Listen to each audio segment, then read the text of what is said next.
Fils d'ouvriers ou fils de cadre intermédiaire, croyants ou athées. Au parcours de vie et choix d'engagement divers. Toutes et tous réunis par une cause commune, éviter le désastre où nous entraîne une politique de l'argent roi, une politique de la peur mettant en cause les grandes conquêtes sociales de celles et ceux qui ont parfois donné leur vie pour les autres, mettant en péril nos libertés si durement acquises, finissant d'écraser une démocratie déjà fragilisée. Moi je viens de Grenoble, j'ai fait mes 5 dernières années d'études, donc là je suis en Master 2 d'histoire contemporaine, voilà, plutôt recherche, et depuis la semaine dernière effectivement je suis secrétaire national de l'UEC. Donc l'UEC c'est l'Union des étudiants communistes. Voilà, c'est ça. Alors en ce moment évidemment il y a une grosse actualité sur la loi El Khomri. Tout au long du semestre on a été dans la bataille, ça a commencé autour du 9 mars. Et comme tous les étudiants, on a découvert la loi, on a vu quelles allaient être les conséquences, aussi bien sur nos diplômes que sur nos jobs étudiants, puisqu'il y a une bonne partie des étudiants qui travaillent déjà en réalité, donc qui seraient déjà touchés par les mesures.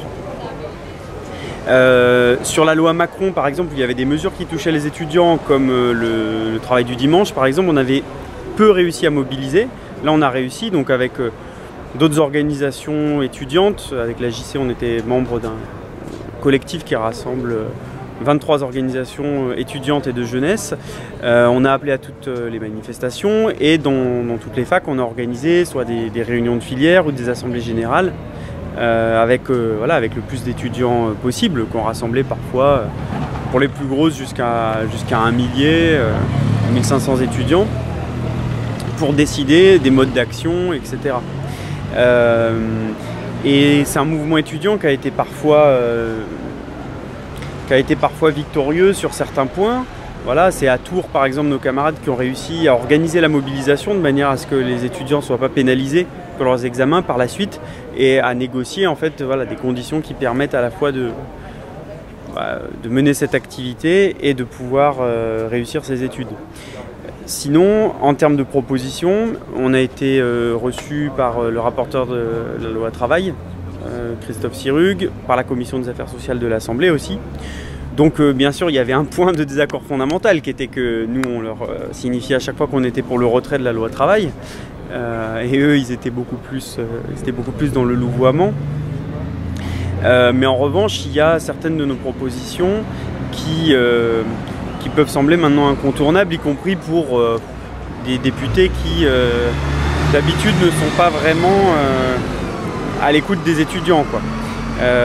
Donc c'est la question de favoriser un statut pour les étudiants salariés, pour qu'ils puissent quand même réussir leurs études, mais c'est aussi la question des stages, où il y a des milliers et des milliers d'étudiants qui n'arrivent pas à en trouver. Et donc la nécessité il y a un quota maximum qui a été fixé là il y a 2 ans dans une loi pour éviter les abus liés au stage.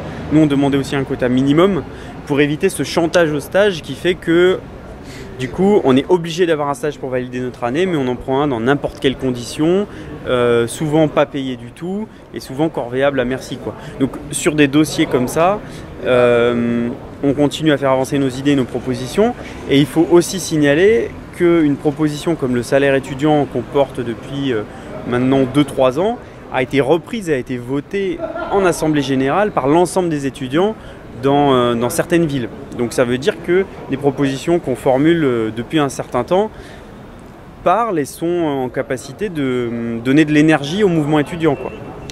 Alors une des questions dont est discutée aujourd'hui au Congrès, c'est la question du rassemblement, et notamment par le biais de la relation entre mouvement social et mouvement politique. Une des caractéristiques du mouvement, en tout cas sur les organisations de jeunesse, c'est que justement il y a des organisations syndicales, des organisations politiques. Comment ce travail s'est fait? Nous on est présents au congrès du parti parce que c'est une organisation avec laquelle on échange énormément sur le projet de société, sur la vision à long terme, etc. Nous, ce qu'on a remarqué pendant le mouvement étudiant, c'est qu'en fait, il ne faut pas attendre que les gens soient d'accord avec nous, surtout pour travailler avec eux. Et qu'en réalité, il y a toujours des points qui nous permettent de rassembler. Parce que je parlais de plusieurs de nos propositions tout à l'heure, tout le monde n'est pas d'accord là-dessus. Mais néanmoins, sur des thèmes comme le retrait de la loi travail ou les 32 heures ou voilà, certaines mesures pour les étudiants, on peut se retrouver avec des forces extrêmement diverses, et y compris des forces étudiantes et des associations qui n'ont pas l'habitude de faire de la politique ou de s'investir dans ces mouvements-là. Et donc c'est en ne mettant pas d'exclusive au rassemblement qu'on peut arriver à commencer à travailler. Et puis après, c'est des gens qui vont travailler avec nous sur d'autres dossiers, on va les convaincre. Peut-être il y en a qui vont devenir communistes. En tout cas, c'est l'objectif qu'on se fixe sur la question du rassemblement.